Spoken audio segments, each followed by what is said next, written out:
नीतीश की पार्टी लगातार तेजस्वी पर इस्तीफा देने का दबाव बना रही है, लेकिन आरजेडी इस मुद्दे पर झुकने को तैयार नहीं है। आरजेडी के सूत्र बता रहे हैं कि अगर तेजस्वी इस्तीफा देते हैं तो आरजेडी के सभी मंत्री इस्तीफा दे देंगे। तो ये बड़ी खबर इस वक्त की आपको बता दें, बिहार में महागठबंधन का झगड़ा बढ़ता ही जा रहा है। अगर तेजस्वी इस्तीफा देते हैं तो आरजेडी के सभी मंत्री इस्तीफा दे देंगे। सूत्रों के हवाले से खबर एबीपी न्यूज आपको दे रहा है। जेडीयू क्योंकि तेजस्वी पर इस्तीफे का दबाव बना रहा है, महागठबंधन पर संकट बढ़ता ही जा रहा है। ये झगड़ा कम होने का नाम नहीं ले रहा है। तेजस्वी यादव अगर इस्तीफा देते हैं तो आरजेडी के सभी मंत्री इस्तीफा दे देंगे। को अगर मौका मिला प्रधानमंत्री बनने का तो वो देश बेच देंगे। आपको लगता है, एक मिनट, आपको लगता है कि उस समय जो आरोप लगाए थे वो सही था या आज जो बचाव कर रहे हैं वो सही है? देखिए, उस समय हमने साफ साफ कबूल किया है, मीडिया के सामने कबूल किया है कि 2008 में जो सुशील मोदी ने जो लिस्ट दिया है वो हम लोगों ने रिलीज किया था।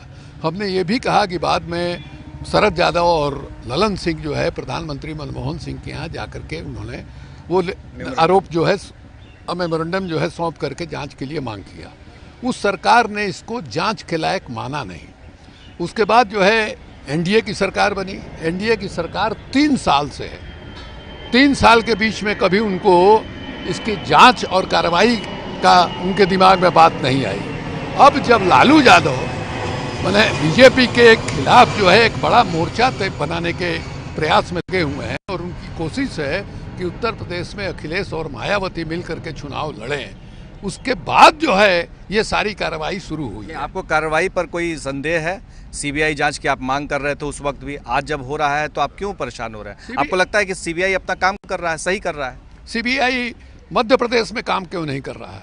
सीबीआई वसुंधरा राजे के खिलाफ काम क्यों नहीं कर रहा है? सीबीआई ललित मोदी के केस में काम क्यों नहीं कर रहा है? लेकिन कहीं काम नहीं कर रहा। नहीं, सुनिए, ये गलत बात है। आप जो है सेलेक्टिव ढंग से भ्रष्टाचार के खिलाफ कार्रवाई कर रहे हैं, तो सबसे बड़ा भ्रष्टाचारी तो आप हैं।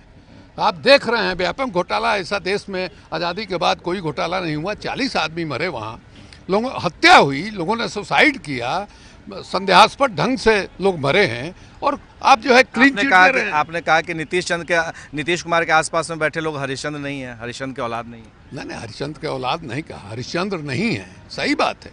हम अभी भी कहते हैं, आप इस ढंग से आज के माहौल में इस देश में कोई ये बात करता है कि हम जो है वो आइलैंड है।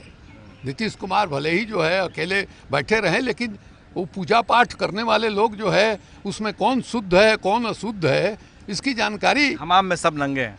सही बात है, हमाम में सब नंगे। कोई आदमी धरती पर ये नहीं कह सकता है कि हम सिर्फ अच्छे ही हैं या कोई आदमी सिर्फ बुरा ही है। तो आप ये कहना चाहते हैं कि भ्रष्टाचार कोई मुद्दा नहीं है, उस पर कोई इस्तीफा की बात नहीं है, उस पर कोई बात नहीं होनी चाहिए? भ्रष्टाचार मुद्दा है। भ्रष्टाचार के खिलाफ जितने आरोप लगे हैं, माने शिवराज सिंह चौहान से लेकर वसुंधरा राजे तक, सब पर अगर कार्रवाई होती है तो लगेगा कि हम भाई ईमानदारी से भ्रष्टाचार के खिलाफ जो है लड़ाई जारी है।